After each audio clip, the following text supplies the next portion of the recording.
স্বাগত বিবে টিভির সংবাদের সাথে আছি আমি ফাতেমা ইয়াসমিন তামিম। প্রথমেই জানিয়ে দিচ্ছি নিটুল ইন্স্যুরেন্স সংবাদ শিরোনাম। এলডিসি থেকে উত্তরণে দ্রুত সমন্বিত পদক্ষেপের আহ্বান ডক্টর মোহাম্মদ ইউনূসের।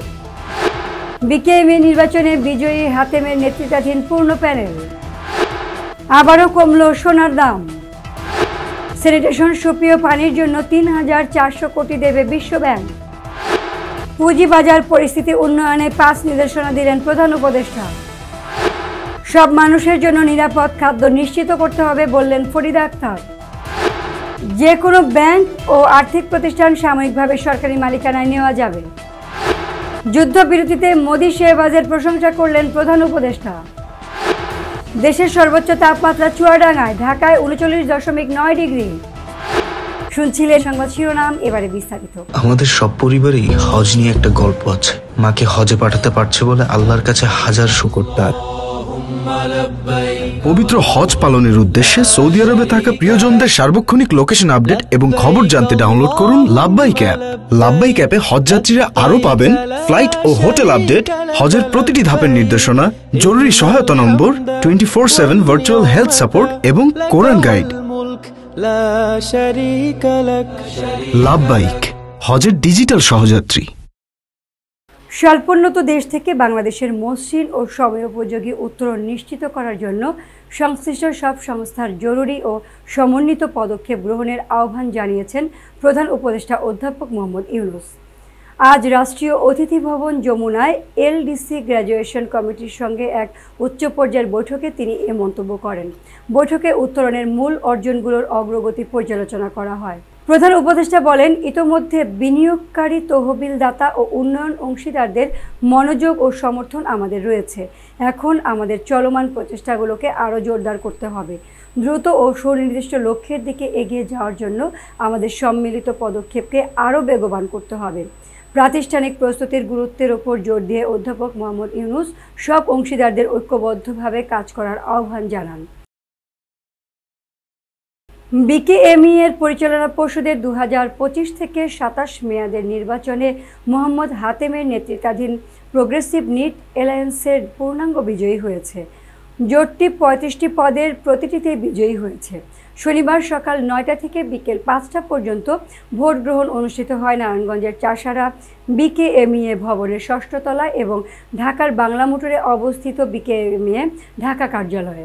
ভোট গ্রহণ শেষে 2 কেন্দ্রেই শুরু হয় ভোট গণনা। মোট ভোটার ছিল 572 জন। এর মধ্যে ভোটাধিকার প্রয়োগ করেছেন 431 জন। ঢাকা কেন্দ্রে ভোট পড়ে 231টি, নারায়ণগঞ্জ কেন্দ্রে ভোট পড়ে 200টি।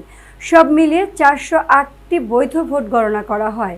বিকেএমই নির্বাচন বোর্ডের চেয়ারম্যান শফিউল্লাহ চৌধুরী নারায়ণগঞ্জ কেন্দ্র থেকে আনুষ্ঠানিকভাবে ফলাফল ঘোষণা করেন। দীর্ঘ 1 যুগ পর দেশের নিট গার্মেন্টস মালিকদের জাতীয় সংগঠন বিকেএমই নির্বাচন অনুষ্ঠিত হলো। এর আগে 2012 সালে সংগঠনের পরিচালনা পর্ষদ নির্বাচনে এমন আনুষ্ঠানিকভাবে ভোটের আয়োজন হয়েছিল। দেশের বাজারে সোনার দাম কমানোর ঘোষণা দিয়েছে বাংলাদেশ জুয়েলার্স সমিতি। প্রতি ভরিতে সর্বোচ্চ 1050 টাকা কমানো হয়েছে। নতুন দাম অনুযায়ী সবচেয়ে ভালো মানের 22 ক্যারেটের 1 ভরি সোনার দাম দাঁড়াবে 1,70,761 টাকা। আজ থেকেই এই নতুন দাম কার্যকর হয়েছে। নতুন দাম অনুযায়ী সবচেয়ে ভালো মানের বা 22 ক্যারেটের প্রতি ভরি সোনার দাম 1,70,761 টাকা। 21 ক্যারেট প্রতি ভরি সোনা 1,63,004 টাকা। 18 ক্যারেটের প্রতি ভরি সোনা 1,39,711 টাকা এবং সনাতন পদ্ধতির প্রতি ভরি সোনার দাম 1,15,532 টাকা নির্ধারণ করা হয়েছে। সোনার দাম বাড়ানো হলেও অপরিবর্তিত রয়েছে রূপার দাম। চট্টগ্রামে উন্নত স্যানিটেশন ও সুপেয় পানি সরবরাহের ব্যবস্থার জন্য 3,400 কোটি দেবে বিশ্বব্যাংক। চট্টগ্রাম ওয়াটার সাপ্লাই ডেভেলপমেন্ট প্রজেক্টে $28 কোটি দেবে সংস্থাটি। প্রতি ডলার সমান 121.43 টাকা ধরে বাংলাদেশি মুদ্রায় এর পরিমাণ 3,400 কোটি টাকা। গতকাল অর্থনৈতিক সম্পর্ক বিভাগে এ বিষয়ে বাংলাদেশ সরকার ও বিশ্বব্যাংকের মধ্যে ঋণ চুক্তি সই হয়েছে। বাংলাদেশ সরকারের পক্ষে ইআরডি সচিব মোহাম্মদ শাহরিয়ার কাদের সিদ্দিকী এবং বিশ্বব্যাংকের পক্ষে ঢাকায় নিযুক্ত বিশ্বব্যাংকের ভারপ্রাপ্ত আবাসিক প্রধান গেইল এইচ মার্টিন চুক্তিতে সই করেন। প্রকল্পটি 31 ডিসেম্বর 2030 পর্যন্ত বাস্তবায়িত হবে। প্রকল্পের মাধ্যমে চট্টগ্রাম মহানগরীতে নিরাপদ, নির্ভরযোগ্য ও জলবায়ু সহনশীল পানি সরবরাহ বৃদ্ধি এবং স্যানিটেশন ব্যবস্থার উন্নতি ও চট্টগ্রাম ওয়াসার পরিচালনা দক্ষতা উন্নয়ন এবং আর্থিক ক্ষমতা টেকসইকরণ করা হবে। পুঁজিবাজার পরিস্থিতি উন্নয়নের সংশ্লিষ্টদের 5টি নির্দেশনা দিয়েছেন প্রধান উপদেষ্টা প্রফেসর মোহাম্মদ ইউনূস। প্রধান উপদেষ্টার প্রেস উইং জানায়, আজ রাষ্ট্রীয় অতিথি ভবন যমুনায় সংশ্লিষ্টদের সঙ্গে অনুষ্ঠিত এক বৈঠকে এই নির্দেশনাগুলো দেন প্রধান উপদেষ্টা। প্রধান উপদেষ্টার 5টি নির্দেশনা হচ্ছে, সরকারের মালিকানা রয়েছে এমন মাল্টিন্যাশনাল কোম্পানিগুলোকে সরকারের শেয়ার কমিয়ে পুঁজিবাজারে অন্তর্ভুক্ত করার বিষয়ে প্রয়োজনীয় পদক্ষেপ নেওয়া, বেসরকারি খাতের দেশীয় বড় কোম্পানিগুলোকে পুঁজিবাজারে তালিকাভুক্ত করার ক্ষেত্রে উৎসাহিত করতে প্রণোদনা সহ প্রয়োজনীয় পদক্ষেপ নেওয়া, স্বার্থান্বেষী মহলের কারসাজি রুখতে বিদেশি বিশেষজ্ঞদের নিয়ে এসে 3 মাসের মধ্যে পুঁজিবাজার সংস্কার করা, পুঁজিবাজারে অনিয়মের সঙ্গে জড়িতদের প্রত্যেকের বিরুদ্ধে কঠোর ব্যবস্থা নেওয়া এবং বড় ধরনের ঋণ প্রয়োজন এমন ব্যবসায়ী প্রতিষ্ঠানগুলোকে ব্যাংক ঋণ নির্ভরতা কমিয়ে পুঁজিবাজার থেকে বন্ড ও ইকুইটির মাধ্যমে তহবিল সংগ্রহে আগ্রহী করে তোলার ব্যবস্থা নেওয়া। প্রধান উপদেষ্টা আরও বলেন, শেয়ার বাজারের প্রয়োজনীয় সংস্কারের মাধ্যমে এমন অবস্থায় ফেরাতে হবে যেন মানুষ আস্থা ফিরে পায়, এটা যেন লুটেরাদের আড্ডাখানায় পরিণত না হয়। মৎস্য ও প্রাণী সম্পদ উপদেষ্টা ফরিদ আক্তার বলেছেন, গরিবের জন্য অনিরাপদ খাদ্য আর মধ্যবিত্তদের জন্য নিরাপদ খাদ্য এ ধরনের বৈষম্য দূর করতে হবে। এটা কিছুতেই হতে দেওয়া যাবে না। সব মানুষের জন্য নিরাপদ খাদ্য নিশ্চিত করতে হবে। গতকাল বাংলাদেশ কৃষি গবেষণা কাউন্সিল অডিটোরিয়ামে আয়োজিত অনুষ্ঠানে এসব কথা বলেন তিনি। খাদ্য সুরক্ষা ও স্বাস্থ্য বিষয়ক 7ম আন্তর্জাতিক বৈজ্ঞানিক সম্মেলনের উদ্বোধন উপলক্ষে আয়োজিত অনুষ্ঠানে প্রধান অতিথি ছিলেন উপদেষ্টা ফরিদ আক্তার। বলেন, খাদ্য আলোচনা প্রায়শই শুধু কৃষিকে কেন্দ্র করে করা হয়, কিন্তু খাদ্য উৎপাদন শুধু কৃষি থেকে আসে না, মৎস্য এবং প্রাণী সম্পদও খাদ্য উৎপাদনে গুরুত্বপূর্ণ ভূমিকা পালন করে।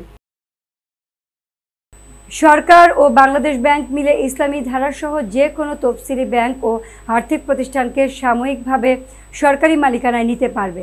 সেজন্য বাংলাদেশ ব্যাংক এক বা একাধিক শেয়ার হস্তান্তর আদেশ জারি করতে পারবে।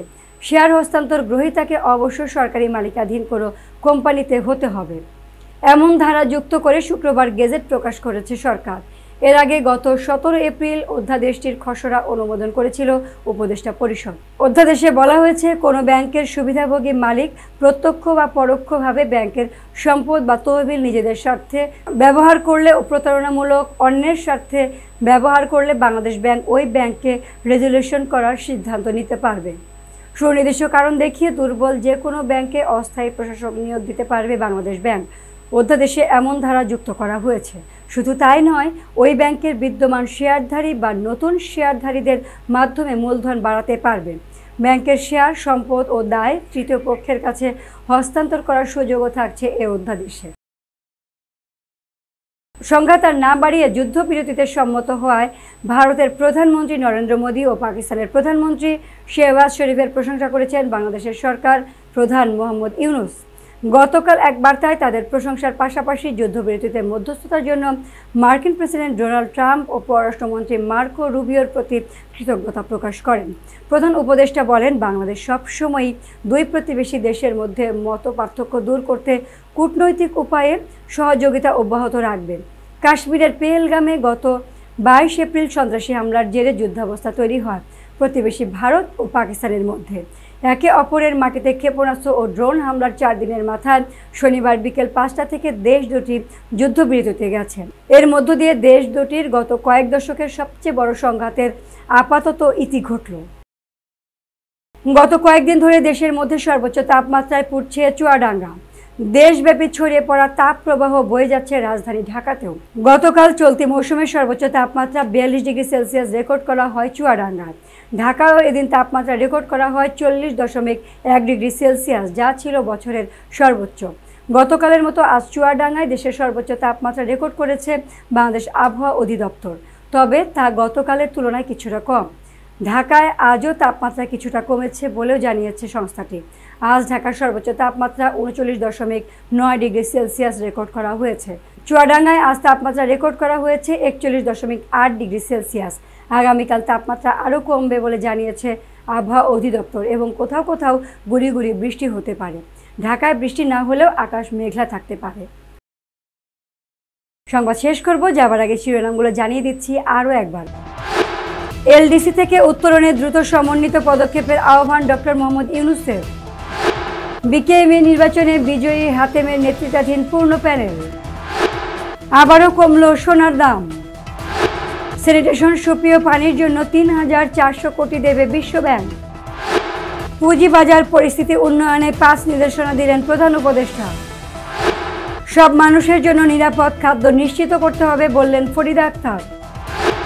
যে কোনো ব্যাংক ও আর্থিক প্রতিষ্ঠান সাময়িকভাবে সরকারি মালিকানায় নেওয়া যাবে।